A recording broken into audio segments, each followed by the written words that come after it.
നമസ്കാരം. അങ്കമലയുടെ ഏറ്റവും പുതിയ വീഡിയോയിലേക്ക് അവർക്കും വളരെ സ്നേഹത്തോടെ സ്വാഗതം. ഇന്നേ ദിവസം ഒരു പ്രധാനപ്പെട്ട ഒരു ചർച്ചയാണ്. അത് മറ്റൊന്നുമല്ല, ഈ വർഷത്തെ സംസ്ഥാന ചലച്ചിത്ര അവാർഡ് പ്രഖ്യാപിക്കാൻ പോവുകയാണ്. ഇപ്പോൾ ഇതാ 7ാമത്തെ സംസ്ഥാന അവാർഡ് മമ്മൂക്ക നേടിയെടുക്കുമോ എന്നുള്ള ചർച്ചകളാണ് സോഷ്യൽ മീഡിയയിൽ നിറഞ്ഞു കേൾക്കുന്നത്. തുല്യ പ്രാധാന്യത്തോടെ തന്നെ മറ്റു താരങ്ങളും മത്സര രംഗത്തുണ്ട്. ഏറ്റവും പ്രധാനപ്പെട്ട താരങ്ങൾ അവരിൽ ആസിഫ് അലിയും വിജയരാഘവനുമാണ്. പിന്നെ നിൽക്കുന്നത് ലാലേട്ടനാണ്. ഒപ്പം ടൊവിനോയുമുണ്ട്.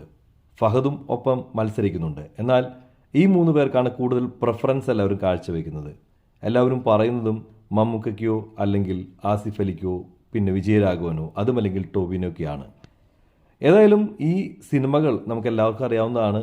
ബ്രഹ്മയുഗം എന്ന ചിത്രത്തിലൂടെയാണ് മമ്മൂക്ക ഒറ്റ ചിത്രത്തിലൂടെ അദ്ദേഹത്തിൻ്റെ മികച്ച പ്രകടനം പുറത്തെടുത്ത് തൻ്റെ 7ാമത്തെ സംസ്ഥാന അവാർഡ് കരസ്ഥമാക്കി റെക്കോർഡിടാനാണ് അദ്ദേഹം ഇപ്പോൾ കാത്തിരിക്കുന്നത്. 2022 നൻപകൽ നേരത്ത് മയക്കം എന്ന ചിത്രത്തിലൂടെ അദ്ദേഹം അവാർഡ് നേടിയെടുത്തിരുന്നു. ഇപ്പോൾ ഇതാ 2023 24 അദ്ദേഹത്തിൻ്റെ സാന്നിധ്യം അദ്ദേഹം അറിയിച്ചു കഴിഞ്ഞു. ഇതാ അടുത്ത ഒരു അവസരം വീണ്ടും വന്നിരിക്കുകയാണ്. 2025 തൻ്റെ ചലച്ചിത്ര ജീവിതത്തിന് അല്പം വിശ്രമം നൽകിയിരിക്കുന്ന വേളയിൽ തന്നെ അദ്ദേഹത്തെ തേടി 7ാമത്തെ അവാർഡ് എത്തുമോ എന്ന് നമ്മൾ നോക്കിയിരുന്ന് കാണുകയാണ്.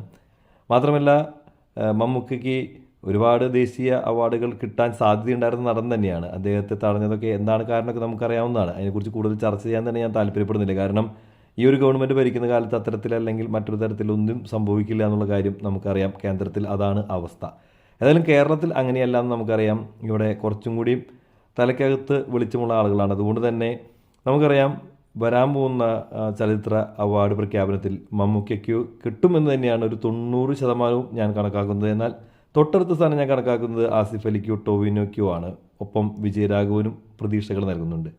കാത്തിരിക്കുകയാണ് ആ ഒരു പ്രഖ്യാപനം വരുവാനായിട്ട്. ഓഗസ്റ്റ് 2ാമത്തെ ആഴ്ചയിലാണ് ചിത്രത്തിൻ്റെ ചലച്ചിത്ര അവാർഡുകളുടെ ഒക്കെ പ്രഖ്യാപനം ഉണ്ടാവുക. മികച്ച നടനാരാണെന്നും മികച്ച സംവിധായകനാരാണെന്നും ഒക്കെ നമുക്ക് അന്നേ അറിയാൻ സാധിക്കൂ. ഇതൊക്കെ നമ്മുടെ ഊഹാപോഹങ്ങളാണ്. അതുകൊണ്ട് തന്നെ മമ്മൂക്കയ്ക്ക് തന്നെ കിട്ടണമെന്ന് നിർബന്ധമൊന്നുമില്ല. മമ്മൂക്കയ്ക്ക് കിട്ടുമെന്ന് തന്നെയാണ് പ്രതീക്ഷകളെങ്കിലും എന്തെങ്കിലും വേറെ തരത്തിലുള്ള മുൻകൈ മറ്റുള്ള നടന്മാർ നേടിയെടുക്കാൻ സാധിക്കുകയാണെങ്കിൽ അത് ആസിഫ് അലിക്കാണ്. കാരണം അദ്ദേഹത്തിൻ്റെ 4 ചിത്രങ്ങളിലെ വ്യത്യസ്തമായിട്ടുള്ള അഭിനയങ്ങളുണ്ട്. അതുകൊണ്ട് തന്നെ അതിന് സാധ്യത കൽപ്പിക്കപ്പെടുന്നുമുണ്ട്. ഒപ്പം തന്നെ ടൊവിനോയ്ക്ക് 3 വ്യത്യസ്ത കഥാപാത്രങ്ങളാണ് ഒരേ ഒരു സിനിമയിലുള്ളത്.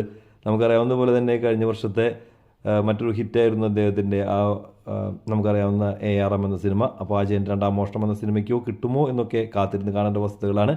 ഏതായാലും വിജയരാഘവന് പ്രതീക്ഷകളുണ്ട്. അദ്ദേഹം കിഷ്കിന്ധ കാണ്ഡത്തിൽ മികച്ചൊരു പ്രകടനം കാഴ്ചവെച്ചിട്ടുണ്ട്.